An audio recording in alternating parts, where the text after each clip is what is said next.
Hello बच्चों, कैसे हो। आई होप आप सब ठीक होंगे, खुश होंगे, मस्त होंगे और अपनी अपनी पढ़ाई में व्यस्त होंगे।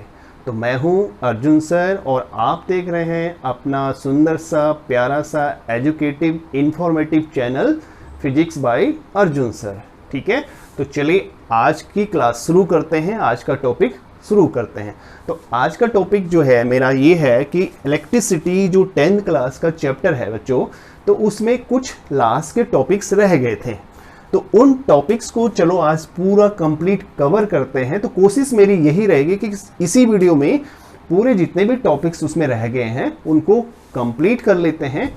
लेकिन अगर थोड़ा सा कोई अगर टॉपिक रह जाता है, वीडियो लंबी हो जाती है, तो फिर मुझे दूसरी वीडियो भी बनानी पड़ेगी। ठीक है, बट कोशिश तो मैं पहले यही करूँगा कि सारे टॉपिक्स इसी में कंप्लीट हो जाएं। ठीक है, तो आपने अगर बच्चों पहले के टॉपिक्स नहीं देखी हैं, पहले की वीडियो नहीं देखी हैं, तो आप सभी बच्चों से रिक्वेस्ट करता हूं कि ज़रूर आप वीडियो को देखिएगा। ठीक है, तो उम्मीद करता हूं कि आपको पसंद आएंगी और आपके जो भी डाउट्स होंगे उस चैप्टर से रिलेटेड कोई कंसेप्ट नहीं पहले क्लियर हुआ होगा तो वो वीडियो को देखने के बाद क्लियर हो जाएगा। ठीक है ना। दूसरा मैं ये कहता हूं कि आपको अगर बच्चों वीडियो अच्छी लगती है तो आपका मोटिवेशन मेरे लिए एक बहुत इंस्पिरेशन का काम करता है। ठीक है, कि अगर आप उसको देखते हैं, उसमें थोड़ा सा कमेंट्स कर देते हैं और उसको सब्सक्राइब कर देते हैं और सबसे बड़ी बात उसको शेयर भी कर देते हैं, तो उससे बड़ा जो है मोटिवेशन या इंस्पिरेशन मेरे लिए कुछ नहीं होता है। ठीक है, तो चलिए आज की वीडियो शुरू करते हैं। और आज का जो टॉपिक है वो है कि एक तो हम ये समझने की कोशिश करेंगे कि रेजिस्टेंस जो है जिन फैक्टर पे डिपेंड करता है वो किस तरह से वेरी करता है जब उन फैक्टर्स को हम जो है चेंज करते हैं।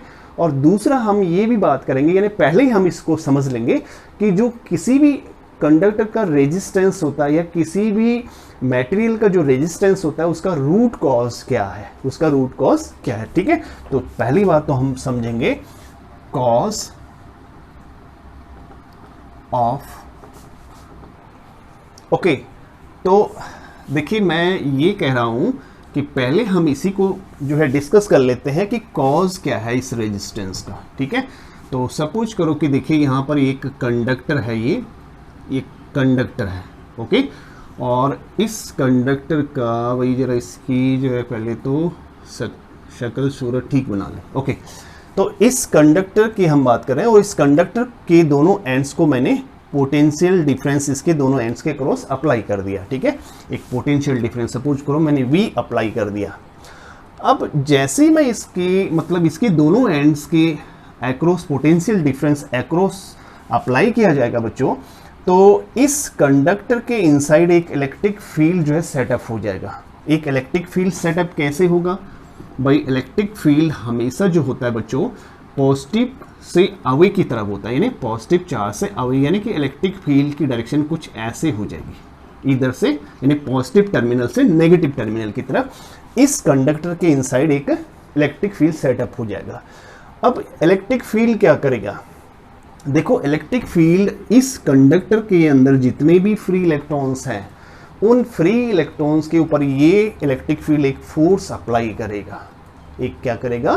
फोर्स अप्लाई करेगा। पहली बात तो वो फोर्स किसके इक्वल होगा भाई? हम इलेक्ट्रॉन को क्या करते हैं माइनस ई से डिनोट कर लेते हैं। ई चार्ज हो गया इलेक्ट्रॉन के ऊपर, माइनस इलेक्ट्रॉन है नेगेटिव चार्ज होता है, और ई इलेक्ट्रिक फील्ड हो गया। यानी कि इतना फोर्स जो है उस जो फ्री इलेक्ट्रॉन्स हैं उन फ्री इलेक्ट्रॉन्स पे इतना फोर्स ये इलेक्ट्रिक फील्ड लगाएगा।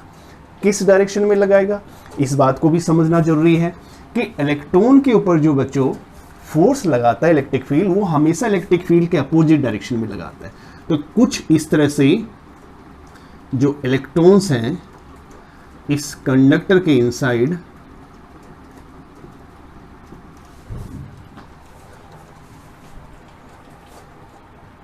ओके, तो बच्चों मैं बात कर रहा हूं कि इलेक्ट्रिक फील्ड जैसे इस कंडक्टर के इनसाइड सेटअप होगा तो ये इलेक्ट्रिक फील्ड इलेक्ट्रॉन के ऊपर एक फोर्स लगाएगा और ये फोर्स किसके इक्वल होगा? चार्ज कितना है एक इलेक्ट्रॉन के ऊपर मल्टीप्लाई बाय इलेक्ट्रिक फील्ड, इतना फोर्स हर एक इलेक्ट्रॉन के ऊपर लगेगा। ठीक है, तो अब वो किस डायरेक्शन में ये फोर्स लगेगा, तो इलेक्ट्रॉन के ऊपर जो फोर्स इलेक्ट्रिक फील्ड लगाता है वो हमेशा इलेक्ट्रिक फील्ड के अपोजिट डायरेक्शन में लगता है। और इसमें हमें यहाँ पर ये भी समझना होगा कि पॉजिटिव चार्ज पे जो इलेक्ट्रिक फील्ड फोर्स लगाता है वो हमेशा इलेक्ट्रिक फील्ड के डायरेक्शन में होता है। पॉजिटिव चार्ज पे इलेक्ट्रिक फील्ड के डायरेक्शन में, नेगेटिव चार्ज पे इलेक्ट्रिक फील्ड के अपोजिट डायरेक्शन में, यानी कि इलेक्ट्रॉन कुछ इस तरह से मूव करेंगे। यानी हम ये भी कह सकते हैं कि लो पोटेंशियल एरिया से हाई पोटेंशियल एरिया की तरफ इलेक्ट्रॉन फ्लो करेगा। ठीक है ना, और इतना तो पता ही है आपको, करंट हमेशा इलेक्ट्रॉन के अपोजिट डायरेक्शन में फ्लो करता है, यानी कि कन्वेंशनल करंट की डायरेक्शन ये हो जाएगी, यानी कुछ ये डायरेक्शन किसकी है, कन्वेंशनल करंट, कन्वेंशनल करंट, और इसको हम बोलेंगे इलेक्ट्रॉनिक करंट, इलेक्ट्रॉन के फ्लो जो डायरेक्शन ऑफ फ्लो है। ठीक है ना, तो अब इस फ्लो में जब इनको ये इलेक्ट्रॉन इस डायरेक्शन में मूव करेंगे तो इनको फ्रीक्वेंटली जो है किसके साथ स्ट्राइक होगी, इनकी किसके साथ कोलिजन होगी, जो इस कंडक्टर के पॉजिटिव आयन है, पॉजिटिव चार्जेस जो इस कंडक्टर के हैं उनके साथ जो है इनकी फ्रीक्वेंटली क्या होती रहेगी, स्ट्राइक, कोलिजन होती रहेगी। और जब कोलिजन होगी तो ऑब्वियस है इनका मोशन क्या होगा भाई, इनका मोशन जो है रिटार्ड होगा, इनका मोशन डिक्रीज होगा। यानी मोशन में जो रिटार्डेशन हो रहा है, मोशन में जो डिक्रीज हो रही है बेटे, उसी को हम क्या बोलते हैं, रेजिस्टेंस बोलते हैं। इट मीन्स रेजिस्टेंस का मेन कॉज बोल दिया हमने, रेजिस्टेंस की जब मैं बात कर रहा हूं, रेजिस्टेंस का मेन कॉज हो गया कोलिजन। क्या हो गया, कोलिजन, किसके साथ collision, with the positive ion of the conductor. और जब कोलिजन होता है तो उससे क्या होता है, मोशन जो है, मोशन ऑफ इलेक्ट्रॉन डिक्रीज हो जाता है, मोशन ऑफ इलेक्ट्रॉन डिक्रीज हो जाता है। ठीक है, और ये जब मोशन डिक्रीज होता है तो इसी मोशन को जो क्या होता है, the opposition of the motion of the electron is called resistance. ठीक है, तो मेन कॉज क्या हो गया, कोलिजन हो गया, मेन कॉज क्या हो गया, कोलिजन हो गया। किसके साथ कोलिजन हो गया, पॉजिटिव आयन के साथ कोलिजन हो गया। किसके पॉजिटिव आयन, इस कंडक्टर के, जिस कंडक्टर के थ्रू क्या हो रहा है, इलेक्ट्रॉन फ्लो कर रहा है। ठीक है ना, अब बात करते हैं हम, देखिए ये तो आपको ऑलमोस्ट क्लियर हो गया होगा। अब हम बात करेंगे कि जो रेजिस्टेंस है वो किस तरह से वेरी करता है, कि जब हम लेंथ को चेंज करेंगे कंडक्टर की, या हम एरिया ऑफ क्रॉस सेक्शन को चेंज करेंगे। ठीक है, तो वेरिएशन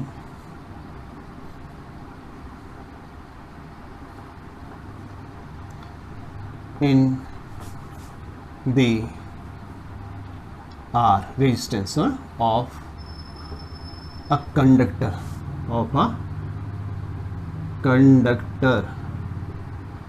on changing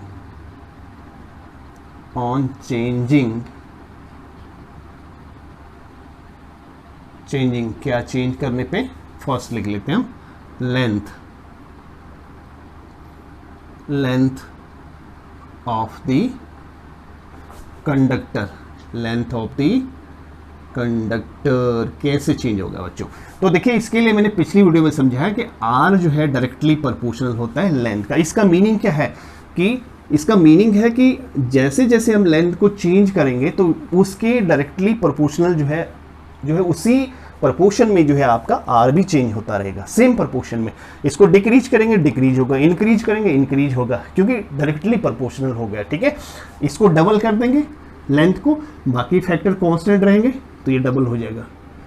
इसको हाफ कर देंगे, बाकी फैक्टर का मीनिंग मेरा क्या है, रेजिस्टिविटी या एरिया ऑफ क्रॉस सेक्शन, उसको आप कांस्टेंट रखेंगे तो ये भी डबल हो जाएगा। ठीक है ना, चलो इसको हम एग्जाम्पल से समझते हैं। इसको सपोज करो कि लेट अस कि हमने कंडक्टर की जो है लेंथ इनिशियली L थी, रेजिस्टिविटी उसकी रो थी, यानी L जो है उसका लेंथ है कंडक्टर की इनिशियली, और R यानी कि रो उसकी क्या होगी, रेजिस्टिविटी, उस कंडक्टर की रेजिस्टिविटी, ओके, एंड A क्या है उसका area of cross section, area of cross section, समझते हैं एरिया ऑफ क्रॉस सेक्शन जी, ये area of cross section this, ठीक है। अच्छा, तो उस केस में जो है रेजिस्टेंस क्या हो जाएगा बच्चे, R equal to rho L over A हो जाएगा ना, हो जाएगा, यही हो जाएगा, ठीक है, ये हो जाएगा। अच्छा, ये हमने पहले पढ़ा है।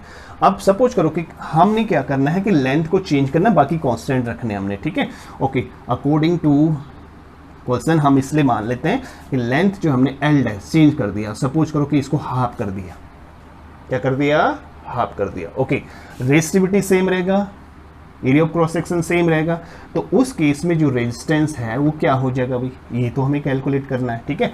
तो आर डैश इक्वल टू, अच्छा ये देखिए यहाँ पे हो सकता है दिख नहीं रहा होगा, तो आर डैश इक्वल टू क्या हो जाएगा बच्चे, रेजिस्टिविटी सेम रहेगा, ओके, लेंथ जो है एल डैश हो जाएगा, area of cross section same रहेगा, ये हो गया। इसको लिख लेता हूँ मैं, रो एल डैश की वैल्यू क्या रखना है हमने, एल ओवर टू, तो ये हो जाएगा एल ओवर टू, और ये तो है ही आपका 1 ओवर में ए, ठीक है। ओके, थोड़ा सा इसको हम जो है अरेंज कर देते हैं प्रॉपर ऑर्डर में, तो ये मैंने 1/2 यहाँ ले लिया, रेजिस्टिविटी ये ले लिया, एल ओवर ए रख दिया। भाई ये क्या है, इसको मैं सपोज करो इक्वेशन नंबर 2 ले लेता हूँ, ठीक है। क्या है हमारे पास इक्वेशन नंबर 2, भाई इक्वेशन नंबर 2 क्या है बच्चों, इक्वेशन नंबर 2 हो गया हमारे पास क्या, R dash equal to 1 over में 2 क्या, रो एल ओवर में ए, ये इक्वेशन नंबर 2 है। ओके, अच्छा ये देखिए जरा आप, ये वाला ये पोर्शन, ये क्या है, इसके प्लेस में क्या हम आर लिख सकते हैं फ्रॉम इक्वेशन नंबर 1 से देख करके, जी हाँ लिख सकते हैं। तो लिखिएगा क्या हो जाएगा बच्चे, ये कुछ इस तरह से हो जाएगा, R dash equal to 1/2 into R, इसकी वैल्यू है ये, ठीक है। या ये हो गया R dash equal to R over में 2, क्या मिला हमारे को, देखिए लेंथ का हाफ करने पर रेजिस्टेंस भी हाफ हो गया, रेजिस्टेंस भी हाफ हो गया। इसी तरह अगर लेंथ का हम जो है क्या करते हैं, डबल करते हैं, तो रेजिस्टेंस भी डबल हो जाता है, ठीक है ना। तो जैसे जैसे लेंथ चेंज होगा उसी प्रोपोर्शन में रेजिस्टेंस भी चेंज होएगा, ठीक है। तो पहला तो ये क्लियर हो गया होगा। अब बात करते हैं, देखिए कि भी ऐसा क्यों हो रहा है कि लेंथ के चेंज होने पे रेजिस्टेंस क्यों चेंज हो रहा है, ठीक है। तो चलिए इसको मैं समझाता हूं आपको कैसे चेंज हो रहा है। देखिए ये कोई कंडक्टर है, ठीक है, इस कंडक्टर की लेंथ हमने कहा भाई इसकी लेंथ L है, और ये दूसरा कंडक्टर है, इस कंडक्टर की लेंथ हमने कहा क्या है, L डैश है। ये कंडक्टर सपोज करो A है, और इसको हमने कंडक्टर B दे दिया नेम, ठीक है। इसका area of cross section same है, ये भी area of cross section same है, no change at all in the area of cross section, same cross section area, केवल लेंथ जो है इसकी कम है, ठीक है।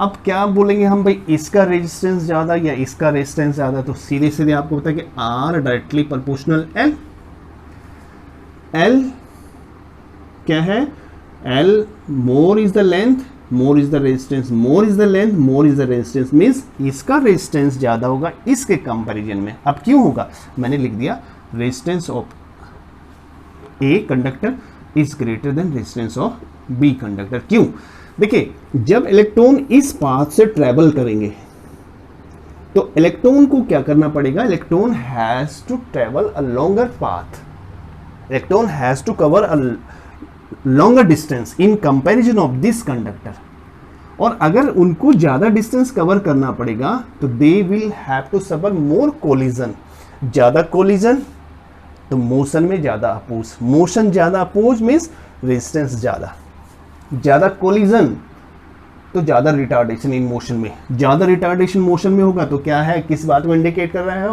वो इस बात को इंडिकेट कर रहा है कि रेजिस्टेंस ज़्यादा, तो इसलिए ज़्यादा लंबा रास्ता, भाई मुझे एक ऐसे रास्ते से पास होना है जहाँ पर क्या है बहुत क्राउडी एरिया है, और एक ऐसा रास्ता है वो भी क्राउडी है, बट वो रास्ता जो है पहले रास्ते के कंपैरिजन में शॉर्ट है। तो मुझे क्या होगा कि जिस रास्ते से जो मुझे लंबे रास्ते से जहाँ से ट्रैवल करना पड़ेगा, ओबियस है मेरा वहाँ स्पीड और ज़्यादा कम हो जाएगी। अगर मैं बाइक चला रहा हूँ तो जिस रास्ते से मुझे लंबे ट्रैवल करना पड़ रहा है जिस रास्ते से, उस रास्ते में मेरी बाइक की स्पीड ज़्यादा कम हो जाएगी इन comparison of the that path जहाँ से मुझे कम डिस्टेंस कम करना पड़ रहा है, कम डिस्टेंस ट्रैवल करना पड़ रहा है। ठीक है, तो मीन्स क्या है कि ज़्यादा डिस्टेंस का सीधा सीधा रिलेशन किससे हो गया, ज़्यादा स्ट्राइक से, ज़्यादा कोलिजन से, किसके साथ, कंडक्टर के पॉजिटिव आयन के साथ। ठीक है, तो आई होप आपको ये क्लियर हो गया होगा। अब हम दूसरी उसकी बात करते हैं कि दूसरा फैक्टर पे कैसे डिपेंड करता है, एरिया ऑफ क्रॉस सेक्शन। अब हम बात करते हैं कि एरिया ऑफ क्रॉस सेक्शन को चेंज करने से रेजिस्टेंस किस तरह से वेरी करता है। ठीक है, तो चलिए बात करते हैं। देखिए हमने इतना तो देखो R जो है इनडायरेक्टली प्रोपोर्शनल होता है बच्चों 1 area of cross section. It means क्या है इसका कि एरिया ऑफ क्रॉस सेक्शन का जो है ये इनडायरेक्टली प्रोपोर्शनल हो गया, इंक्रीज होगा area of cross section, resistance decrease हो जाएगा, ये डिक्रीज होगा तो ये इंक्रीज हो जाएगा, increase decrease decrease increase. Clear, okay. चलो अब बात करते हैं हम कि कैसे, अगर बाकी फैक्टर को यानी लेंथ को आप चेंज नहीं करो, रेजिस्टिविटी चेंज ना हो और एरिया ऑफ क्रॉस सेक्शन को हमने डबल कर दिया तो ये हाफ हो जाएगा, इसको हाफ करोगे तो ये डबल हो जाएगा। चलो देखते हैं इसको कैसे। भाई इनिशियली सपोज करो हमने कहा इनिशियली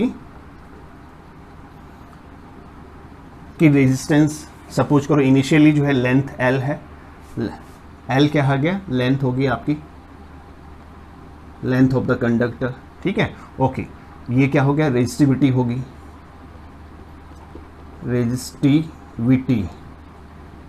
रेजिस्टिविटी हो गया। ओके, अच्छा उसके बाद हमने कहा भाई जो है ए एरिया ऑफ क्रॉस सेक्शन हो गया, area of cross section, area of cross section है। ठीक है ना बच्चों, ओके। तो बात करेंगे कि रेजिस्टेंस क्या हो जाएगा, रेजिस्टेंस हो जाएगा R equal to resistivity L over A। ये इक्वेशन नंबर 1 हमने सपोज कर लिया। ठीक है, अब हमने क्या करना है, चाहिए हम इसको डबल कर लेते हैं। चलिए डबल कर लेते हैं इसको। अब लेट सपोज करो resistance A dash equal to 2A हमने रख दिया। ठीक है, इसको डबल कर दिया तो रेजिस्टेंस कैसे चेंज हो जाएगा, रेजिस्टेंस हो जाएगा आपका R डैश, जिसको हमने फाइंड आउट करना है। रेजिस्टिविटी वही रहेगी, लेंथ वही रहेगा। ठीक है, तो उस केस में R डैश इक्वल टू क्या होता है, रेजिस्टिविटी L ही रहेगा, A डैश बोला हमने। ठीक है, तो चलिए इसको आगे बढ़ाते हैं। रेजिस्टिविटी L ही रहेगा और A डैश के प्लेस में क्या रख देना बच्चों, 2A। क्या रख देंगे हम, 2A। ओके, तो चलिए इसको हम सॉल्व करते हैं, थोड़ा सा सिंप्लीफाई करेंगे, सिंप्लीफाई करते हैं यहाँ पर इसको। ओके, तो कैसे सिंप्लीफाई हो जाएगा, देखिए बच्चे ये R डैश यानी कि R डैश इक्वल टू हो गया, बस थोड़ा सा इसको हमने इस तरह से 1/2 को आगे ले लिया, ये रो L ओवर A लिख दिया। ठीक है, और इसको इक्वेशन नंबर 2 अज्यूम कर दिया। ये पोर्शन देखिए जरा, ये पोर्शन देखिए जरा, किसकी वैल्यू है इक्वेशन नंबर 1 से, किसकी वैल्यू है, R की वैल्यू है। तो फिर क्या होगा भाई, क्या होगा सर, होगा यही कि आप इसके प्लेस में R लिख सकते हैं। ठीक है, लिख दिया हमने, वही किया। तो इसको थोड़ा सा आगे बढ़ाते हैं यहाँ पे, तो R डैश इक्वल टू क्या हो गया बच्चे, R ओवर में 2। क्या मीनिंग है इसका, रेजिस्टेंस जो नया रेजिस्टेंस कंडक्टर का होगा वो पहले से बिल्कुल हाफ हो जाएगा।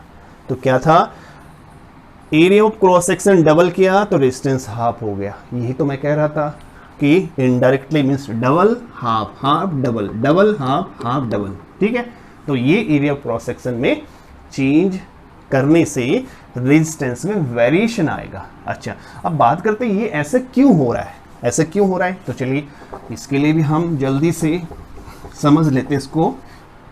ओके, तो देखिए बच्चे हम ये कह रहे हैं कि एरिया ऑफ क्रॉस सेक्शन को चेंज करने से रेजिस्टेंस में कैसे वेरिएशन आ रहा है। तो देखिए लेंथ हमने दोनों कंडक्टर की सेम रखी है, खाली चेंज क्या कर दिया, इसकी विड्थ यानी एरिया ऑफ क्रॉस सेक्शन हमने चेंज कर दिया।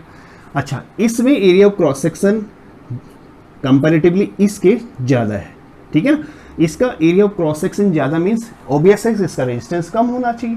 भाई ज़्यादा मैंने बोला कि इनडायरेक्टली प्रोपोर्शनल हो गया ना, देखिए ये लिख रहा हूँ मैं, R is indirectly proportional area of cross section, more is the area of cross section, less is the resistance and vice versa, ठीक है ना, इस तरह से होएगा। तो चलिए, इट मीन्स इसका रेजिस्टेंस कम है, क्यों है? देखिए, अगर सपोज करो मैं आपको बोलूं कि आपने इस रास्ते से बाइक चलानी है, एक रास्ता समझ लो थोड़ी देर के लिए, इसको आप एक रोड समझ लो, है ना, ये रोड ए है, ये रोड बी है, आपने इस रोड से बाइक चलानी है और इससे भी बाइक चलानी है, समझ लो, ठीक है ना। अब यहाँ पर हमने क्या किया कि इस में जो ऑब्स्टेकल रखी है, नंबर ऑफ ऑब्स्टेकल सपोज करो कि 5 ऑब्स्टेकल हैं, 1 2 3 4 5 है, यहाँ पर भी 1 2 3 4 5 है। ऑब्वियस है कि मैंने ऑब्स्टेकल सेम रख दी। जब आप यहाँ से बाइक चलाएंगे तो आपको ज़्यादा जो है डिस्कम्फर्ट होगा इन कंपैरिजन ऑफ दिस पाथ, क्योंकि यहाँ विड्थ ज़्यादा है, एरिया ज़्यादा हो गया, तो यहाँ एरिया ज़्यादा हो गया तो उससे क्या होगा कि पाथ, यानी कि एक पाथ का जो एक एरिया बढ़ने से वहाँ पर मोशन में कम रिटार्डेशन होगा, कम चेंज होगा, ठीक है, कम कोलिजन होगा। कम कोलिजन होगा तो इट मीन्स रेजिस्टेंस कम होगा, पाथ ज़्यादा वाइड है तो इसलिए यहाँ पर रेजिस्टेंस कम होगा। तो ये बात आपको क्लियर हो गई होगी कि वाइड रास्ता होने से जैसे कि हम इजीली ट्रैवल कर सकते हैं, यही हम एग्जाम्पल इलेक्ट्रॉन के केस में समझ सकते हैं कि इलेक्ट्रॉन को एक वाइड पाथ मिलने से उनका जो मोशन में अपोजिशन होगा वो क्या हो जाएगा, डिक्रीज हो जाएगा, और उसके डिक्रीज होने से क्या होगा, मोशन में जो ऑब्स्ट्रैकल जो है कम होंगी तो ऑब्वियस है मोशन इंक्रीज हो जाएगा, है ना, यानी कि रेजिस्टेंस इंक्रीज हो जाएगा, और सॉरी रेजिस्टेंस क्या हो जाएगा, रेजिस्टेंस उसका डिक्रीज हो जाएगा, ठीक है। तो इसीलिए जो है यहाँ पर वाइड पाथ होने से क्या हो जाता है, रेजिस्टेंस डिक्रीज हो जाता है। अब बात करते हैं हम तीसरे फैक्टर पे। तो तीसरा फैक्टर हो गया नेचर। क्या होता है बच्चों, नेचर। चलो हम बात करते हैं नेचर पे कैसे डिपेंड करता है। ओके, थर्ड हैबिट है नेचर ऑफ द मटेरियल्स।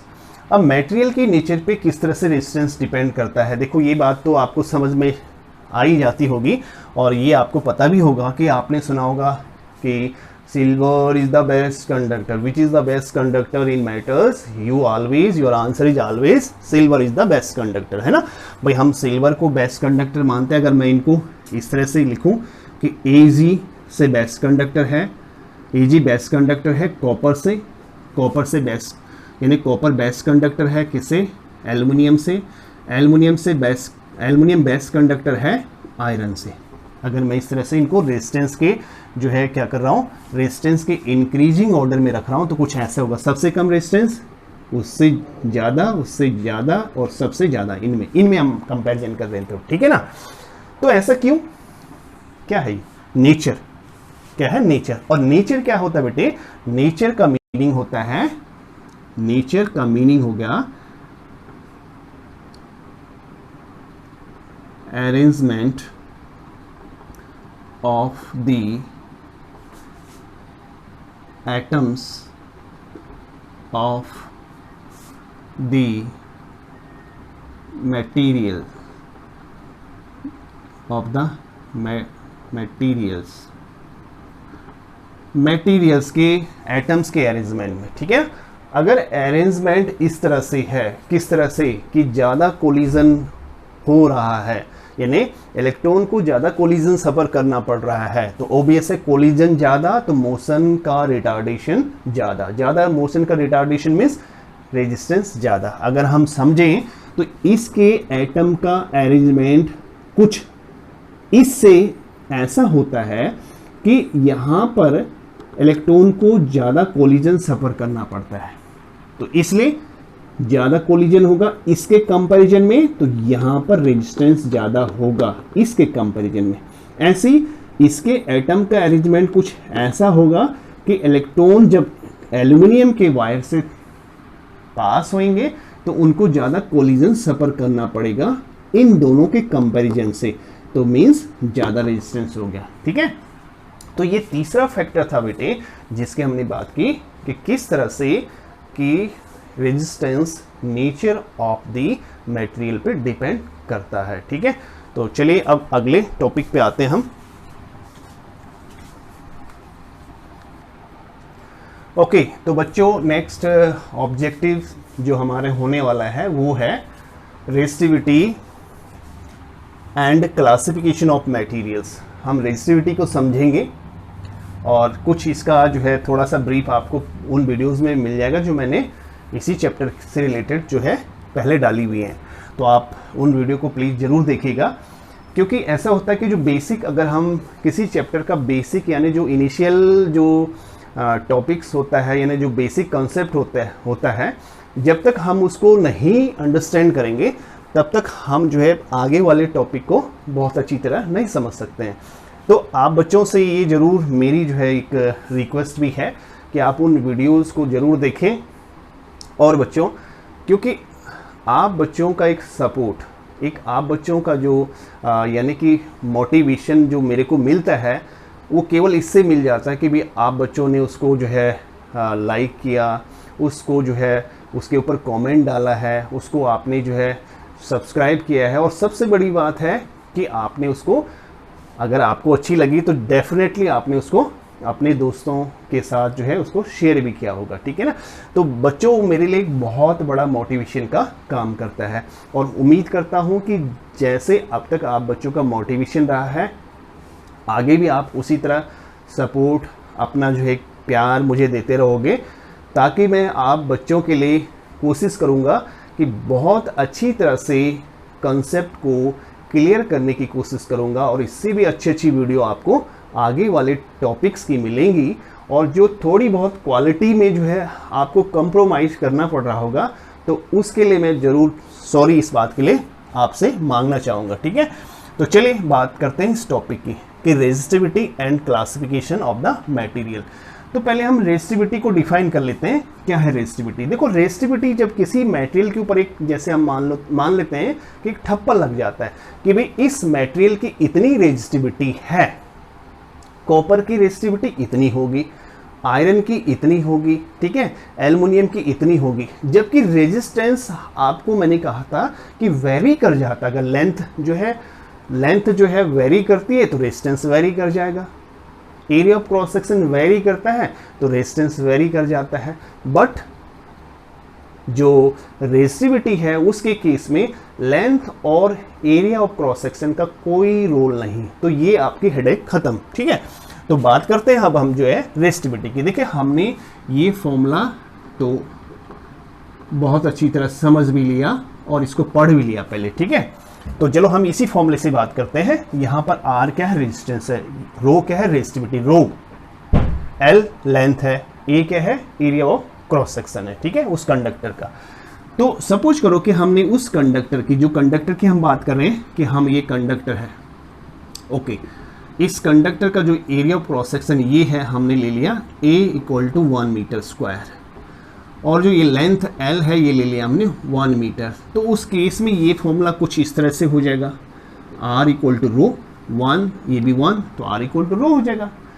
तो मीन्स इस कंडक्टर का जो रेजिस्टेंस होगा वो उसकी रेजिस्टिविटी के इक्वल हो जाएगा। किस कंडक्टर का? जिस कंडक्टर की लेंथ 1 मीटर हो और area of cross section 1 metre square हो, तो उस कंडक्टर का जो रेजिस्टेंस होगा वही उसकी रेजिस्टिविटी हो जाएगी। तो ये बस सिंपल सी डेफिनेशन थी। तो resistivity of a conductor is defined as what? Resistivity of a conductor is defined as the resistance of that conductor whose length is 1 metre and area of cross section is 1 metre square, ठीक है। तो ये उसकी resistivity होगी। अब बात करते हैं इसकी SI यूनिट। तो चलिए, इसकी हमने SI यूनिट लिखनी है तो कैसे लिखेंगे भाई? SI यूनिट, किसकी SI यूनिट बेटे? रो की। तो कैसे? रो के लिए फॉर्मूला बना देते हैं यहाँ से। देखो, रो इक्वल टू क्या हो जाएगा? रो इक्वल टू ये यहाँ यानी R इंटू ए ओवर में L हो जाएगा। तो लिखिए, इससे यूनिट लिख जाएगी। R की क्या होती है? ओम। एरिया की क्या होती है? Metre square. लेंथ की क्या होती है? मीटर। 1 मीटर से इसकी पावर कैंसिल हो गई, तो क्या आया हमारे पास? ओम मीटर। क्या आया? ओम मीटर। ये ओम मीटर किसकी यूनिट होगी? रेजिस्टिविटी की यूनिट होगी, ठीक है। तो चलिए, इतनी बात क्लियर होगी। रेजिस्टिविटी क्या है? इसकी SI यूनिट क्या होती है। अब बात करते हैं हम क्या, रेजिस्टिविटी के बेस पे मटेरियल को कैसे क्लासिफाइड करते हैं। ठीक है, तो मटेरियल को क्लासिफाइड करने की जो क्या है, कितनी कैटेगरी में इसको क्लासिफाई किया जाता है बच्चों। मटेरियल की मैं बात करूं, मटेरियल्स, इनको 3 कैटेगरी में क्लासिफाई करते हैं अगर हम रेजिस्टिविटी से उनकी क्लासिफिकेशन करते हैं तो। ठीक है, एक तो होता है कंडक्टर, कंडक्टर्स बच्चों वो मटेरियल होते हैं, कौन से मटेरियल, जिनकी रेजिस्टिविटी यानी वेरी करती है 10 रेज़ टू पावर कहाँ से, -8 ohm metre to 10 raise to power -6 ohm meter, यानी जिनकी रेजिस्टिविटी इस रेंज में आती है, जिन मटेरियल की, उनको हम कंडक्टर्स कह देते हैं। ठीक है, अच्छा बात करते हैं हम दूसरी कैटेगरी की, ये होता है, इसको हम लिख देते हैं semiconductors.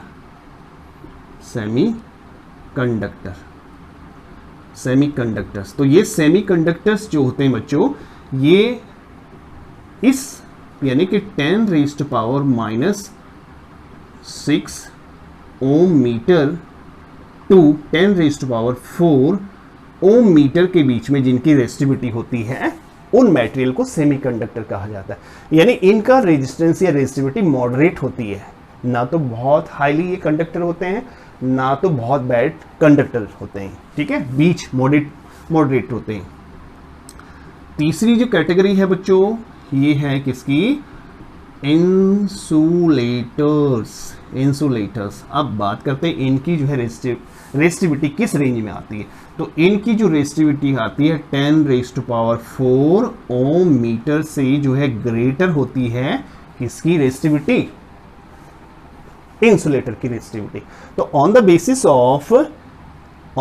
Of resistivity materials can be classified into 3 categories. One is conductor, semiconductor and then insulator. ठीक है, तो ये 3 कैटेगरी इसकी होगी। अब हम बात करते हैं, देखिए कि जो रेजिस्टिविटी है वो क्या किसी फैक्टर पे डिपेंड करती है, या दूसरा कि हम ये बात करेंगे कि रेजिस्टिविटी की टेम्परेचर पे कैसी डिपेंडेंसी है, कि अगर हमने कंडक्टर का सपोज करो टेम्परेचर बढ़ा दिया तो क्या उसकी रेजिस्टिविटी फिर भी फिक्स रहेगी, बात करेंगे। उसी तरह हम सेमीकंडक्टर की बात करेंगे, उसी तरह हम इंसुलेटर की बात करेंगे कि अगर हम इनके टेम्परेचर को राइज कर दें तो क्या इनकी रेजिस्टिविटी जो है सेम रहेगी।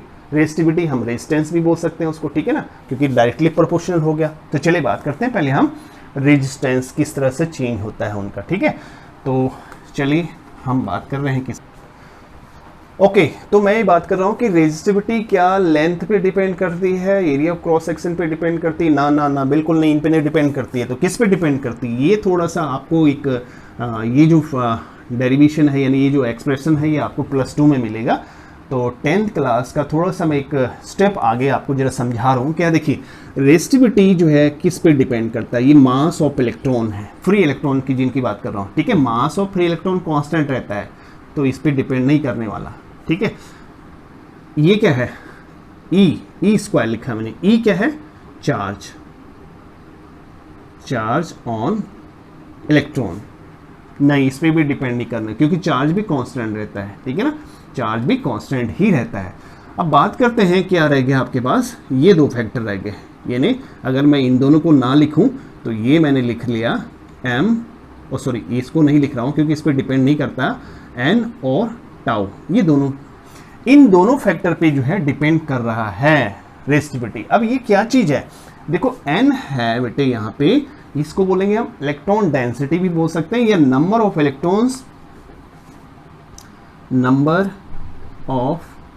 इलेक्ट्रॉन्स, फ्री इलेक्ट्रॉन्स की बात कर रहे हैं यहाँ पर, number of electrons per unit volume हो गया। ठीक है, और टाउ यहाँ पर क्या है भाई, टाउ जो है समझाते हैं जरा इसको, ये जो है मीन टाइम बोल रहे हैं इसको, relaxation time sorry TIME time. Okay, अब ये दोनों को थोड़ा सा मैं समझाता हूँ क्या है। देखिए देखो, कुछ इलेक्ट्रॉन जो है, कुछ ऐसे जो है कंडक्टर के अंदर जब चलता है तो कुछ रैंडम मोशन से चलता है, रैंडम मोशन से ट्रैवल करता है। ऐसे नहीं चलता कि सीधे सीधे यहाँ से दौड़ा भागे ऐसे बिल्कुल इस कोने पे पहुँच गया, नहीं ऐसे नहीं पहुँचेगा। बिल्कुल इलेक्ट्रॉन छोटे छोटे स्टेप में ड्रिफ्ट करता है, जैसे बोलते हैं ना खिसक खिसक के चलना। यहाँ से अगर कोई इलेक्ट्रॉन जाएगा यहाँ से टक्कर लगेगी उस पर तो यहाँ पर फिर धड़ाम से कोई टकराएगा तो फिर यहाँ से धड़ाम से टकराएगा तो यहाँ उसका मोशन डायरेक्शन ऐसे चेंज हो जाएगा। कुछ ऐसे मैं मोशन दिखा रहा हूँ, ये यहाँ से धड़ाम से इधर गया, यहाँ से टक्कर लगी धड़ाम से इधर को गया, ऐसे फिर धड़ाम से इधर को जाएगा। तो यहाँ इस तरह से जो है इलेक्ट्रॉन खिसक खिसक के चलता है, ड्रिफ्ट होके चलता है, ठीक है। अच्छा, तो ये क्या है, देखो जैसे यहाँ पर एक एटम एक पॉजिटिव आयन से टकराया, फिर यहाँ पर दूसरा पॉजिटिव आयन है, तो इसके बीच में जितना टाइम होता है इनके पास वो रिलैक्स करने का टाइम है, क्योंकि आगे उसको टकराना है, आगे उसको स्ट्राइक होना है। तो ये बीच वाला टाइम जो है इलेक्ट्रॉन रिलैक्स करता है। रिलैक्स ही समझ लो भाई, ये यहाँ पर रिलैक्स करता है, मीन्स यहाँ पर उसको कोई बिल्कुल बीच में कोई बाधा नहीं मिलेगी, कोई ऑब्स्टेकल नहीं मिलेगा। तो टाइम हो गया इन दोनों किसके बीच में, टाइम बिटवीन टू सक्सेसिव, इसके बाद नेक्स्ट ये, तो टू सक्सेसिव कोलिजन के बीच में जो टाइम होता है बच्चों, that is called the relaxation time. Means वहां पर इलेक्ट्रॉन रिलैक्स करता है, नो कोलिजन एट ऑल, ठीक है। इसके बीच का टाइम रिलैक्सेशन, ये रिलैक्सेशन टाइम, तो ये एक एवरेज टाइम ले लिया जाता है, इसको बोलते हैं रिलैक्सेशन टाइम। अब यहां पर देखो, अगर रिलैक्सेशन टाइम क्या है, कम है तो ये ज़्यादा है तो ये कम। कैसे, देखिए भाई रिलैक्सेशन टाइम कब होगा, जब ये क्या होगा कि इलेक्ट्रॉन को जो कोलिजन है वो फ्रीक्वेंटली हो रही है और बहुत कम डिस्टेंस पे हो रही है। बहुत कम डिस्टेंस पे होगी तो रिलैक्सेशन टाइम भी यहाँ इतनी दूर के बजाय मान लो कि यहाँ पर कोलिजन हो गया, तो ये जो टाइम है ये तो बहुत कम टाइम हो जाएगा। तो टाउ कम होगा, यानी बार बार कोलिजन जब होगी तो रेजिस्टिविटी इंक्रीज हो जाएगी। रेजिस्टिविटी क्या हो जाएगी, इंक्रीज हो जाएगी। इस चीज को हमें समझना है, ठीक है। दूसरा क्या है, एन क्या है, number of electrons, number of free electrons. अगर किसी कंडक्टर के अंदर या किसी मटेरियल के अंदर ये फ्री इलेक्ट्रॉन्स ज़्यादा हैं, भी ज़्यादा करंट को कैरी करने वाले हैं, तो फिर क्या है, उस केस में रेजिस्टिविटी कम हो जाएगी, ठीक है ना। तो जो आपका रेजिस्टिविटी है बेटी, वो दो फैक्टर पे डिपेंड कर रहा है। एक तो किस पे, कि number of free electrons per unit volume जो है, नंबर 1 उस पे, और नंबर 2 हम बोलेंगे किस पे, रिलैक्सेशन टाइम पे, ठीक है ना। अब हम बात करेंगे, देखिए कि कंडक्टर के केस में क्या होता है जब टेम्परेचर बढ़ा देते हैं, सेमीकंडक्टर के केस में क्या होगा और इंसुलेटर के केस में क्या होगा। तो चलिए जल्दी से इसको हम कंप्लीट करते हैं फटाफट, ठीक है। तो चलिए क्या है, ओके बच्चों, तो थोड़ा सा मैं ये कह रहा हूँ कि इसको मैं समझाने की कोशिश करता हूँ आपको कि जो है अगर टेम्परेचर को हम, ओके तो बच्चों जल्दी से इसको कवर कर रहा हूँ मैं। टेम्परेचर डिपेंडेंसी जो है क्या होता है, यानी कि रेजिस्टिविटी यानी कि रेजिस्टेंस जो है चेंज कैसे हो जाता है अगर हम किसी कंडक्टर का या हम किसी सेमीकंडक्टर का या इंसुलेटर का टेम्परेचर राइज कर जाए तो, ठीक है ना। तो चलिए बात करते हैं हम पहले कंडक्टर की, कंडक्टर्स के ऊपर हम बात करते हैं, ठीक है। तो कंडक्टर के केस में क्या होगा बेटे, जैसे जैसे टेम्परेचर को आप राइज करोगे, टेम्परेचर इंक्रीज होगा, तो टेम्परेचर इंक्रीज होने से क्या होगा भाई, क्योंकि कंडक्टर के अंदर बहुत ज़्यादा फ्री इलेक्ट्रॉन्स हैं, लगभग हम ये अराउंड जो है 10⁻28 जो है पर क्यूबिक सेंटीमीटर, इतने इलेक्ट्रॉन्स, फ्री इलेक्ट्रॉन्स किसी कंडक्टर के पास होते हैं। कितना बोला मैंने, 10⁻28 पर क्यूबिक मीटर, ठीक है, 28, ओके। तो देखो टेम्परेचर जैसे राइज करेगा तो टेम्परेचर के राइज करने से क्या होगा, नंबर ऑफ कोलिजन इंक्रीज हो जाएगा। नंबर ऑफ कोलिजन इंक्रीज हो जाएगा तो क्या होगा, गैप, दो जो कोलिजन के बीच में जो गैप है वो बहुत कम रह जाएगा। मीन्स रिलैक्सेशन टाइम क्या हो जाएगा, रिलैक्सेशन टाइम यानी टाउ की जो मैं बात कर रहा था उसी टाइम, ये जो टाउ है, ये टाउ क्या हो जाएगा, डिक्रीज हो जाएगा। भाई यहाँ पे कोलिजन, उसके तुरंत बाद कोलिजन, उसके बाद तुरंत बाद कोलिजन, यानी बार बार छोटे छोटे जो है इंटरवल में कोलिजन हो जाएगा, ठीक है ना। इस छोटे छोटे इंटरवल में यानी कि यहाँ पे कोलिजन, उसके बाद तुरंत कोलिजन, फिर कोलिजन, ये बीच का जो टाइम इंटरवल होता है जिसको हम रिलैक्सेशन टाइम बोलते हैं, सक्सेसिव कोलिजन के बीच में जो टाइम होता है, ये टाइम डिक्रीज हो जाएगा। और ये डिक्रीज हो जाएगा तो इससे क्या होगा बच्चों, इससे डिक्रीज होने से रेजिस्टिविटी इंक्रीज हो जाएगी। क्यों? क्योंकि आपको बोला था कि रेजिस्टिविटी क्या होता है बच्चों, एम, ठीक है, और ये होता है आपका एम एन ई स्क्वायर, ठीक है, टाउ। यहाँ पे देखिए ये कम तो ये ज़्यादा, तो कंडक्टर के केस में रेजिस्टिविटी यानी रेजिस्टेंस इंक्रीज हो जाता है। जैसे क्या होता है कि कंडक्टर हीट अप होता है, ठीक है, कंडक्टर हीट अप होता है तो वो क्या हो जाता है, उसकी रेजिस्टिविटी इंक्रीज हो जाती है। अच्छा, बात करते हैं हम किसकी, इंसुलेटर। पहले बात कर लेते हैं सेमीकंडक्टर की। सेमीकंडक्टर, देखो सेमीकंडक्टर के केस में क्या होता है कि जैसे कंडक्टर के केस में इतने फ्री इलेक्ट्रॉन्स होते हैं, सेमीकंडक्टर में ऐसा नहीं होता है। पहले ही जो है बहुत कम फ्री इलेक्ट्रॉन्स होते हैं, ठीक है ना। और जैसे टेम्परेचर बढ़ाते हैं तो फ्री इलेक्ट्रॉन्स जो है इंक्रीजिंगली एक्सपोनेंशियली इंक्रीज हो जाते हैं, बहुत बड़ी क्वांटिटी में इंक्रीज हो जाते हैं। यानी कि एन जो है इंक्रीज हो जाता है। टेम्परेचर इंक्रीज किया तो क्या होगा, एन इंक्रीज कर जाएगा। एन इंक्रीज कर जाएगा तो फिर क्या होगा बच्चों, देखिए एन इंक्रीज कर गया तो रेजिस्टिविटी डिक्रीज कर जाएगा। तो सेमीकंडक्टर के केस में बिल्कुल उल्टा, कि जैसे जैसे टेम्परेचर बढ़ता है उनकी कंडक्टिविटी बढ़ जाती है, यानी रेजिस्टिविटी कम हो जाती है, यानी रेजिस्टेंस कम हो जाता है, ठीक है। तीसरा है बच्चों इंसुलेटर की, इंसुलेटर्स। तो इंसुलेटर्स में भी बिल्कुल यही कंसेप्ट आप समझ सकते हैं कि ऐसे ही यहाँ पर भी होता है। टेम्परेचर राइज होगा, number of free electrons increase होंगे, number of free electrons increase होंगे तो रेजिस्टिविटी डिक्रीज हो जाएगी, ठीक है ना। तो यहाँ पर आपने देखा कि किस तरह से जो है टेम्परेचर डिपेंडेंसी है किसकी, रेजिस्टिविटी की, ठीक है ना। कैसे जो है डिफरेंट कैटेगरी के यानी डिफरेंट मटेरियल के जो है रेजिस्टेंस यानी रेजिस्टिविटी क्या हो रही है, इंक्रीज या डिक्रीज हो रही है, ठीक है ना। तो आई होप आपको ये क्लियर हो गया होगा।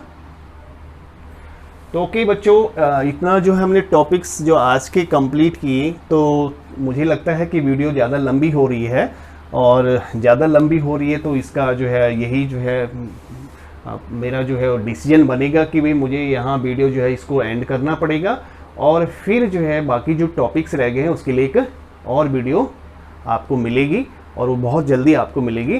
तो thank you for watching. Okay.